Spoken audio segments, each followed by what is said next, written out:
You ever get that feeling when you're watching a movie, you're like, holy crap, this is cool, and then all of a sudden, it just dies down really fast? That's this review. The Twilight Saga, Breaking Dawn, Part 1. Now before I start talking about this movie, all three Twilight movies, the previous three, Twilight, New Moon, Eclipse, are all... They're not good movies, in my opinion anyway. Other people might have a different opinion, but I don't think they're good movies. The acting is terrible. The facial expressions by all the actors are the same. I mean, Taylor Lautner plays Jacob, and he looks like this the whole time. And then, you know, Edward's, I don't know. He's probably the best actor out of those three, out of Bella, Edward, and Jacob. Because Bella, Kristen Stewart, she doesn't smile. Alright, this actress, she doesn't smile in her role.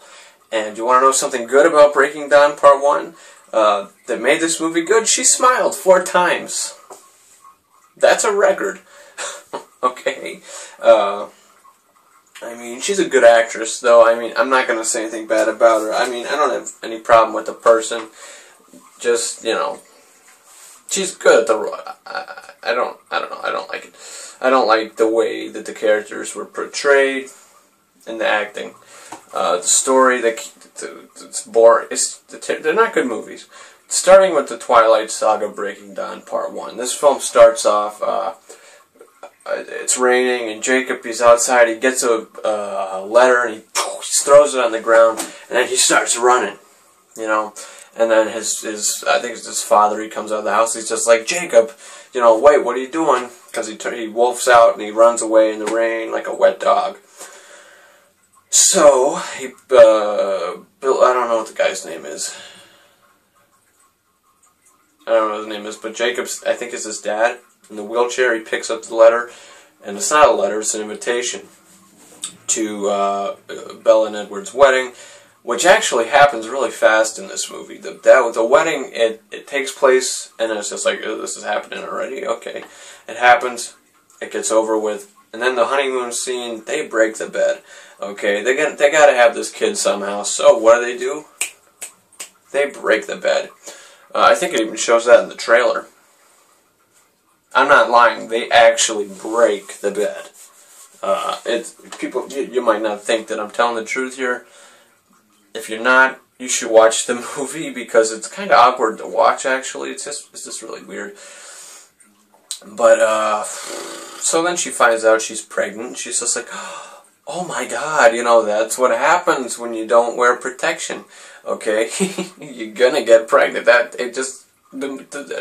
There you go. That movie's terrible. That part is terrible. The whole thing is terrible.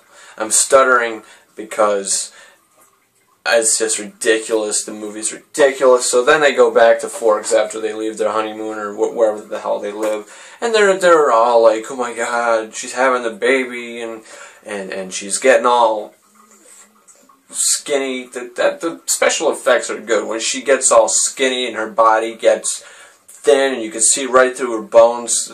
It's actually pretty cool to watch, and the special effects are really cool with that,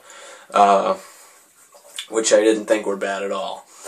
I mean, the end of the film, you know, she has the baby. Spoiler alert, if you haven't seen the movie, she has the baby, and she dies during childbirth, kind of like Padme from Star Wars, but she dies in childbirth. Edward bites through her, you know, to put his venom in her, to turn her into a vampire. And when the movie ends, you see is this, and her eyes open up, and she's a vampire, and her eyes are red, and it ends.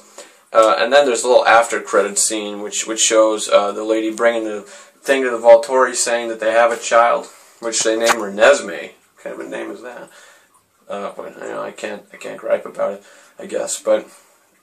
And the Volturi are upset because in the second movie, apparently, from the trailer, they say she's an immortal child, when it's apparently not good to do.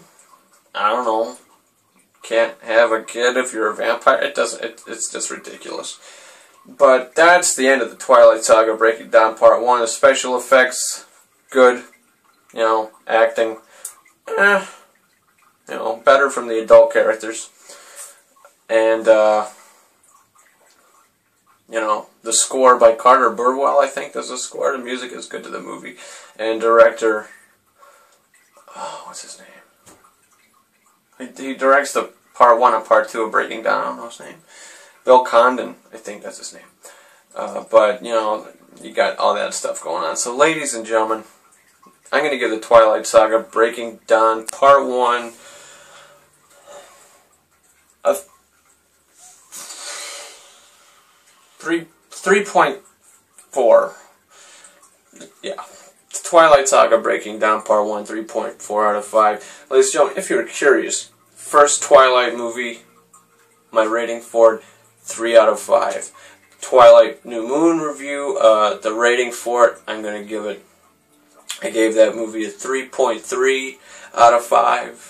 Okay, and the Twilight Saga Eclipse, I gave it 3.3 out of 5 as well. And then Breaking Down Part 1, I give it 3.4 out of 5. It's the strongest out of the 4 in my opinion so far. How am I supposed to know? Do you think the Twilight Saga Breaking Down Part 2 is going to reach 4? Is it going to reach 5? I doubt it, but is it going to reach 5? Is it going to reach 4 stars? When I walk into that movie tomorrow night, I'm walking in with an open mind, and I'm just going to be like, okay, you know, let's see if this is a good movie. I'm going to follow from where the stories took me, and hopefully I'll enjoy it. Now, apparently there's supposed to be a really big change, and at the end of this movie, the action scene, the final battle in the end, something is going to happen. And at the end of this movie, something is going to happen that's totally inaccurate from the books, and it takes a twist entirely. God knows what's going to happen. But, ladies and gentlemen, thank you for watching this review for the Twilight Saga Breaking Down Part 1, and over and out.